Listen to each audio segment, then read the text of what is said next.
Welcome to my channel.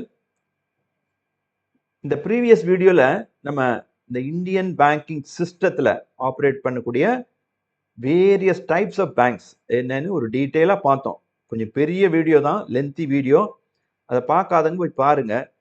ஏன்னா அது நம்ம என்ட்ரன்ஸ் எக்ஸாமோ இன்டர்வியூவோ அட்டன் பண்ணும் போதும் ரொம்ப யூஸ்ஃபுல்லாக இருக்கும் அந்த டீட்டெயில்ஸ்லாம்.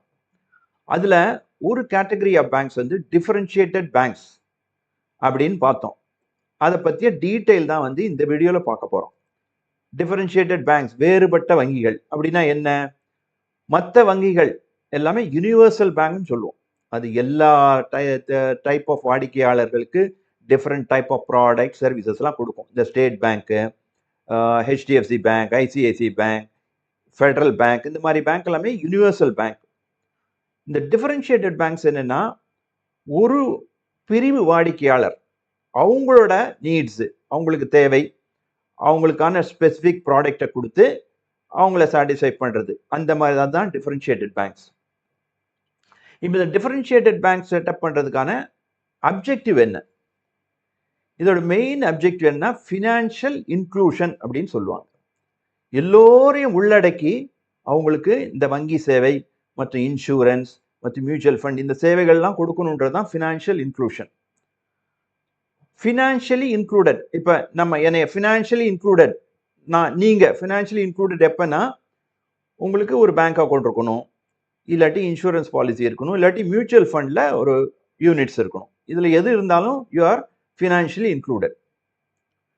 அப்போ இந்த ஃபினான்ஷியல் இன்க்ளூஷனுக்காக முதல் ஸ்டெப் எப்போ எடுத்தோம்? நீங்கள் போன வீடியோ பார்த்துருந்தா உங்களுக்கு ஞாபகம் இருக்கும். 1969 பேங்க்ஸ் நேஷனலைஸ் பண்ணும். என்ன அப்ஜெக்டிவ்? இந்த பேங்க்ஸ் எல்லாம் கிராமம், சிறு சிறு டவுன்ஸ், இங்கெல்லாம் வந்து பேங்க் செட் பண்ணி அங்கே உள்ள பீப்புள் இந்த வங்கியோட சேவைகளுக்கு அவங்களும் வந்து இந்த வங்கியில் பார்ட்டிசிபேட் பண்ணி அக்கௌண்ட் ஓப்பன் பண்ணி அவங்களுக்கு கவர்மெண்ட்டோட ஸ்கீம்ஸு பெனிஃபிட்டும் அவங்களுக்கு போகணும் அப்படின்றது தான். இது ஃபினான்ஷியல் இன்க்ளூஷன். இதுதான் ஃபினான்ஷியல் இன்க்ளூஷன். 1980 அடுத்த நேஷனலைசேஷன், அடுத்த 6 பேங்க், முதல்ல 16 பேங்க்கு, அடுத்து 14 பேங்க் முதல்ல, அப்புறம் ஒரு 6 பேங்க், 20 பேங்க் நேஷனலைஸ் பண்ணணும். பெரிய கிராமங்கள், சிறு சிறு டவுன்ஸ்லாம் ரொம்ப பிரான்ச்லாம் ஓப்பன் பண்ணாங்க ஃபினான்ஷியல் இன்க்ளூஷனுக்காக. பல அந்த ஸ்டெப் எடுத்தது ஓரளவுக்கு வந்து இதாக தான், சக்ஸஸ் தான் சொல்ல முடியும்.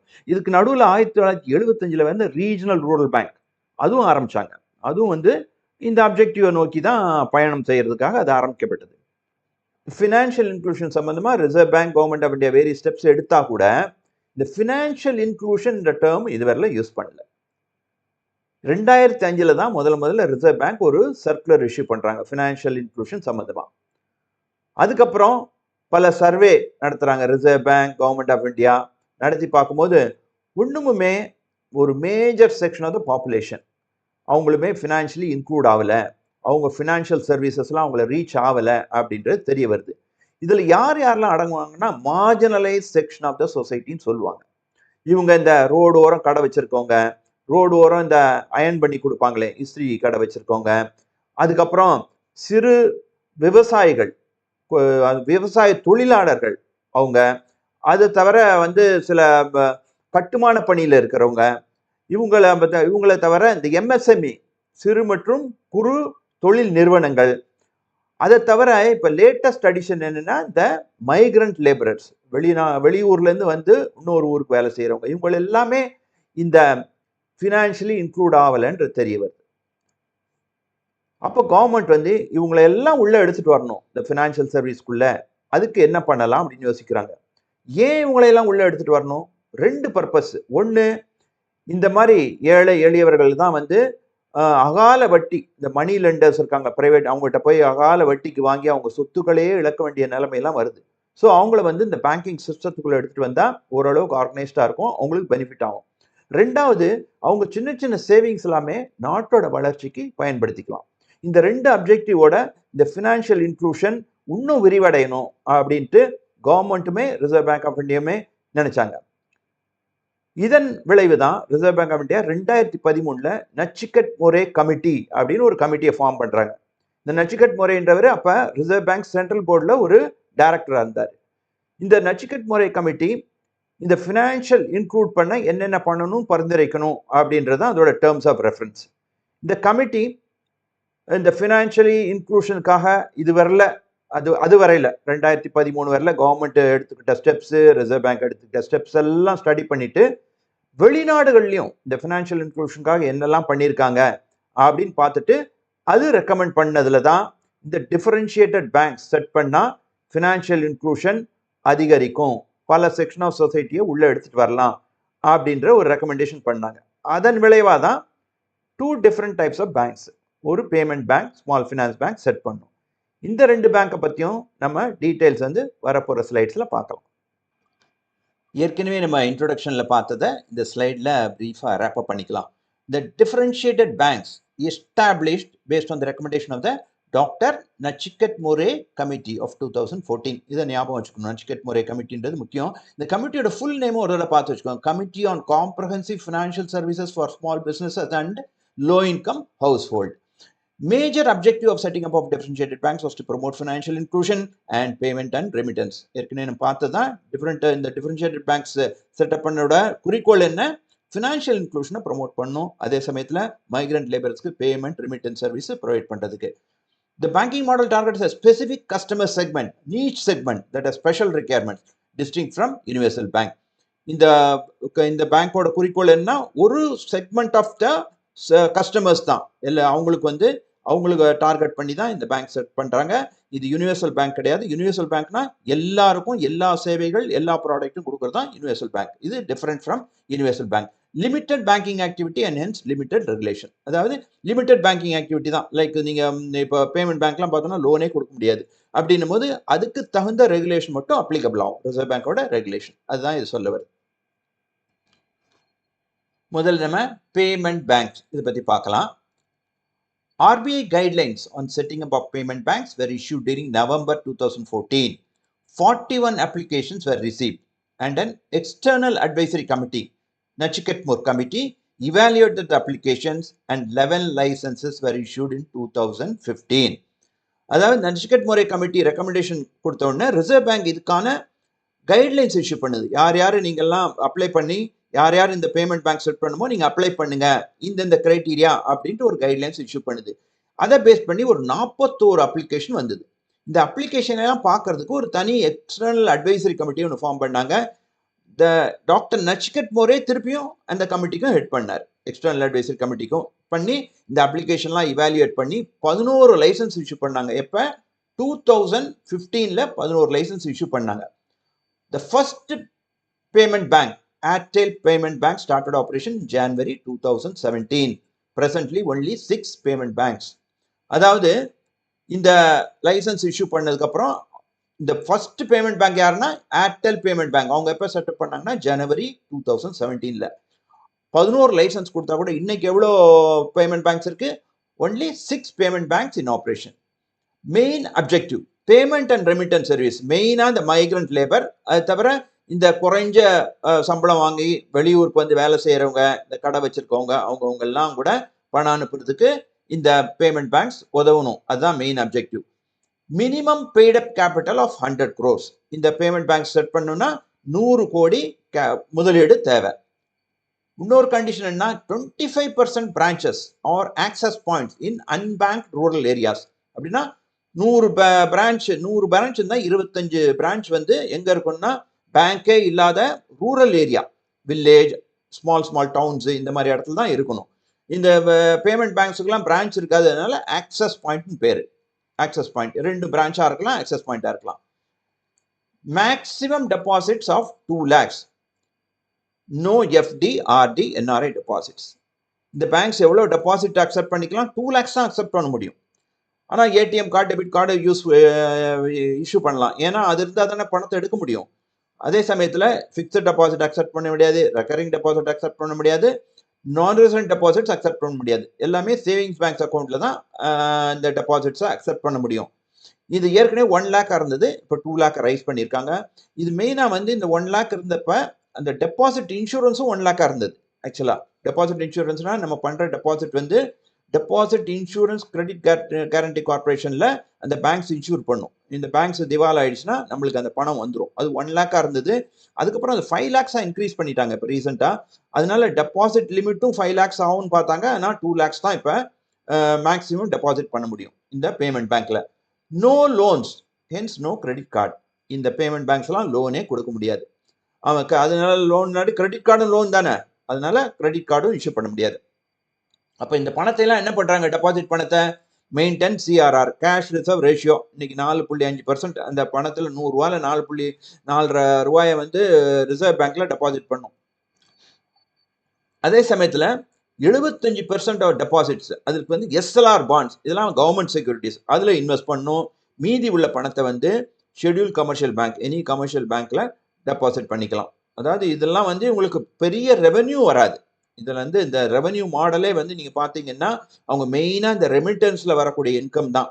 ஏன்னா இந்த டெபாசிட்ஸுக்கு வந்து அவங்க வந்து எஸ்எல்ஆர் பாண்ட்ஸ்லாம் போட முடியும், லோன் கொடுக்க முடியாது. அதனால வந்து அவங்க வந்து அந்த அளவுக்கு ப்ராஃபிட்டபிளாக இருக்காம தான் இருந்துச்சு. Payment banks turn profitable only during 22-23, first time since Inception.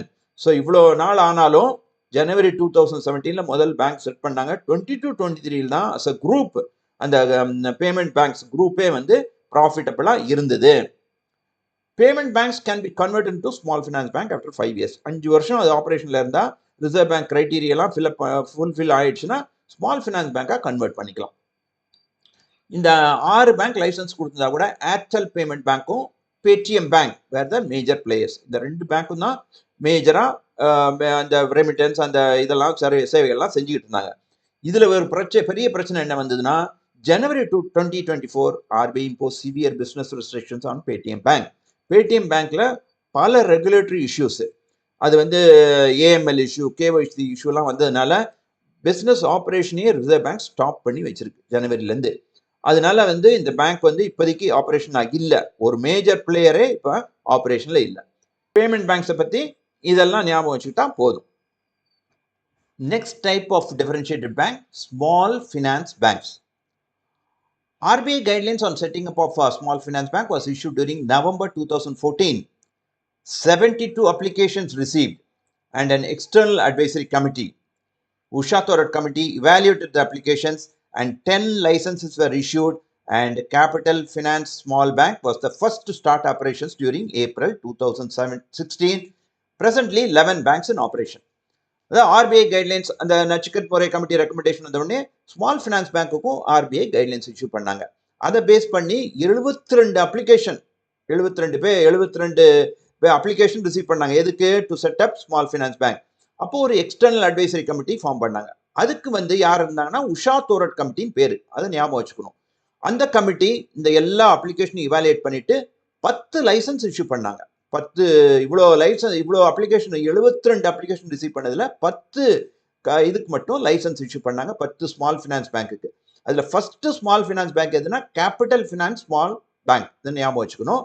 அது ஏப்ரல் 2016 ஸ்டார்டட் ஆப்ரேஷன்ஸ். இன்னைக்கு டேட்டுக்கு 11 ஸ்மால் ஃபினான்ஸ் பேங்க் ஆப்ரேஷன்ல இருக்கு. Objective to meet the financial needs of the marginal sections of the society. இந்த ஸ்மால் ஃபினான்ஸ் பேங்கோட main objective MSME, small and medium scale industries, அதாவது சிறு குறு தொழில் நிறுவனங்கள், அப்புறம் marginal section of the society. இதை பற்றி நம்ம டிஸ்கஸ் பண்ணலாம். அவங்களுக்கெல்லாம் வந்து டெபாசிட்டை மொபைலைஸ் பண்ணி அவங்களுக்கு லோன் கொடுக்கறதுக்காக அதுதான் மெயின் அப்ஜெக்டிவ் இந்த ஸ்மால் ஃபினான்ஸ் பேங்க் செட் பண்ணதுக்கு. மினிமம் கேபிட்டல் எவ்வளோ? 200 crores. Minimum capital of 200 crores should use small finance bank in the name of the bank. அதாவது இதோட கேபிட்டல் வந்து 200 crores. அதே சமயத்தில் இந்த பேங்க்ல எல்லாம் ஸ்மால் ஃபினான்ஸ் பேங்க்னு பார்க்கணும். நீங்க ஈக்விட்டா ஸ்மால் ஃபினான்ஸ் பேங்க் இதெல்லாம் நீங்க பார்த்துருப்பீங்க. அந்த ஸ்மால் ஃபினான்ஸ் பேங்க்ன்ற அந்த பேங்க் நேமோட சேர்ந்து ஸ்மால் ஃபினான்ஸ் பேங்க்கும் வரணும். ஏன்னா பப்ளிக்கு வந்து தெரியணும் இது ஒரு small finance bank, limited operations தான் பண்ண முடியும் அப்படின்றது தெரிஞ்சுக்கிறதுக்காக. 25% of the branches and unbanked rural areas. இது பேமெண்ட் பேங்க் மாதிரியே 25% பிரான்ச் வந்து அன்பேங்க் ரூரல் ஏரியாஸ்ல இருக்கணும். இது வந்து பேமெண்ட் பேங்க்ல வந்து நம்ம லோன்ஸ்லாம் அலோவ் பண்ண முடியாது. ஆனால் small finance bank deposits and loans allowed. MSME focus எப்படின்னா 50% of loans only up to ₹25 lakhs. இந்த ஸ்மால் ஃபினான்ஸ் பேங்க் செட்டப் பண்ணதே MSME அவங்களுக்கு வந்து லோன்ஸ் கொடுக்கணுன்றதுக்காக தான். அதனால இந்த பேங்க்ஸ்ல டெபாசிட் லோன்ஸ் அலோவ் பண்ணலாம். லோன்ஸ் யாருக்கு கொடுக்கணும்? 50% ஆஃப் லோன்ஸ் 25 லட்சத்துக்கு குறைவா தான் இருக்கணும். 25 லட்சத்துக்கு மேல இருக்கு. ஏன்னா பெரிய பெரிய நிறுவனங்களுக்கு கொடுக்க முடியாது. ஸோ இதோட ஃபோக்கஸே எம்எஸ்எம்இ செக்டார் தான். 75% of the adjustment bank credit to priority sector. 75% of the total loan priority செக்டாருக்கு லோன் கொடுக்கணும். இது ரொம்ப முக்கியம். மற்ற பேங்க்ஸ் எல்லாம் 40% தான். பிரியாரிட்டி செக்டார்ல யார் வருவா? Agriculture, small scale industry. அதுக்கப்புறம் urban cooperative banks with 100 crore are eligible to become small finance bank, but they have to increase the capital to 200 crore in 5 years.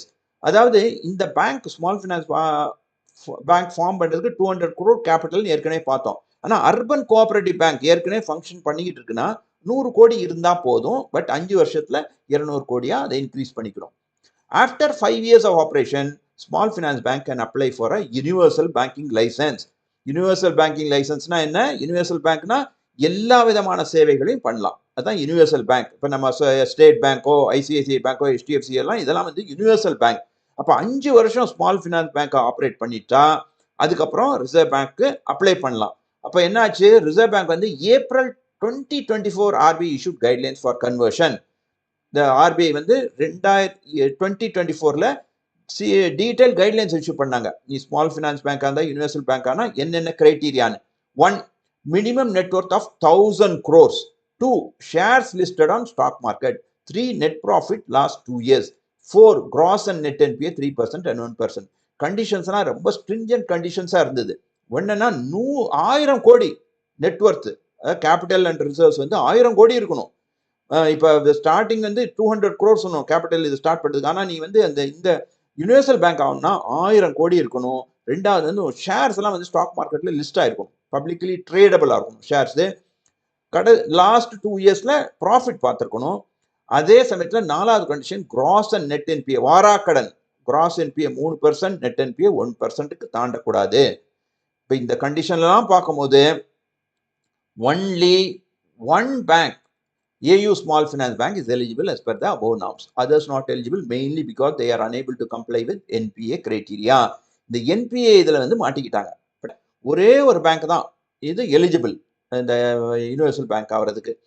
இந்த பாயிண்ட்ஸ்லாம் வந்து ஸ்மால் ஃபினான்ஸ் பேங்க் பற்றி தெரிஞ்சுக்கிட்டா போதும். இந்த வீடியோவில் 2 விதமான டிஃபரன்ஷியேட்டட் பேங்க் பார்த்தோம். Payment banks and small finance bank. இந்த பேங்க்ஸ் செட் பண்ண அப்ஜெக்டிவ் என்ன? Financial inclusion. To some extent அந்த அப்ஜெக்டிவை ஃபுல்ஃபில் பண்ணியிருக்குன்னு தான் சொல்லணும். ஆனால் இந்த 2 விதமான பேங்க்குமே they are facing lot of challenges. Payment banks ஏற்கனவே ரெவன்யூ மாடல் வந்து ரொம்ப வீக். ஏன்னா லோன்ஸ்லாம் அது கொடுக்க முடியாது. ஒன்லி 2022-23 இப்போ தான் வந்து ப்ராஃபிட்டே காட்ட ஆரம்பித்தாங்க இந்த பேங்க்ஸ்லாம். இதுக்கடையில் regulatory issues, one of the major players அந்த பேடிஎம் பேங்க் பிரச்சனையில் இருக்குது இப்போ. அதனால இதெல்லாம் எப்படி அவங்க மீண்டு எப்படி வர்றாங்கன்னு பார்க்கணும் பேமெண்ட் பேங்க்கை பொறுத்தவரையில். ஸ்மால் ஃபினான்ஸ் பேங்க் பேமெண்ட் பேங்க்கை கம்பேர் பண்ணது ஓரளவுக்கு நல்லா தான் ஃபங்க்ஷன் பண்ணியிருக்குன்னு சொல்லணும். டெபாசிட் க்ரோத்து, அட்வான்சஸ் க்ரோத்லாம் பார்க்கும்போது ஓரளவுக்கு நல்லா தான் பெர்ஃபார்ம் பண்ணியிருக்கு. இன்ஃபேக்ட் பேண்டமிக் இந்த கொரோனாலாம் வர்றதுக்கு முன்னால் ரொம்ப நல்லாவே க்ரோத் இருந்தது. இந்த பேண்டமிக் வந்து தான் ஒரு பிரேக் போட்டுது. ஏன்னா இவங்களோட மெயின் கஸ்டமர்ஸ் யார்? Marginalise section of the society, MSME. இந்த 2 கேட்டகரி ஆஃப் பீப்புள் தான் வந்து இதில் வந்து பேண்டமிக்கில் ரொம்ப அஃபெக்ட் ஆனாங்க. அதனால அவங்களுக்கு லோன் எல்லாம் திருப்பி ரீபேமெண்ட்டில் ப்ராப்ளம் இருந்தது. NPA வாராக்கடன் அதிகமாச்சு. அது ஒரு பிரச்சனையை ஃபேஸ் பண்ணிக்கிட்டு இருக்காங்க. மற்றபடி ஒரே ஒரு பேங்க் தான் வந்து அடுத்து யூனிவர்சல் லைசன்ஸ் வாங்கக்கூடிய குவாலிஃபிகேஷனே இருக்குது இப்போதைக்கு. அதுக்கான க்ரைட்டீரியா ஃபுல்ஃபில் பண்ணக்கூடிய எல்லா குவாலிஃபிகேஷனும் இருக்குது. மெயினாக எல்லா பேங்க்ஸும் இந்த NPA விஷயத்தில் அடிபடுது. ஸோ போக பார்க்கணும் இந்த பேங்க்ஸ் எல்லாம் எந்த அளவுக்கு வந்து இந்த பிரச்சனைகள்லாம் தான் மீண்டு வர்றாங்க அப்படின்ட்டு. இந்த வீடியோ உங்களுக்கு யூஸ்ஃபுல்லாக இருந்திருக்கும்னு நினைக்கிறேன். ஓரளவுக்கு இந்த இன்ஃபர்மேஷன் உங்களுக்கு எக்ஸாம்லேயும் சரி இன்டர்வியூலையும் சரி யூஸ்ஃபுல்லாக இருக்கும். நெக்ஸ்ட் வீடியோவில் நம்ம ஆல் இண்டியா ஃபினான்ஷியல் இன்ஸ்டிடியூஷன் இந்த டாப்பிக்கை பார்க்கலாம். Till then it's good bye from me.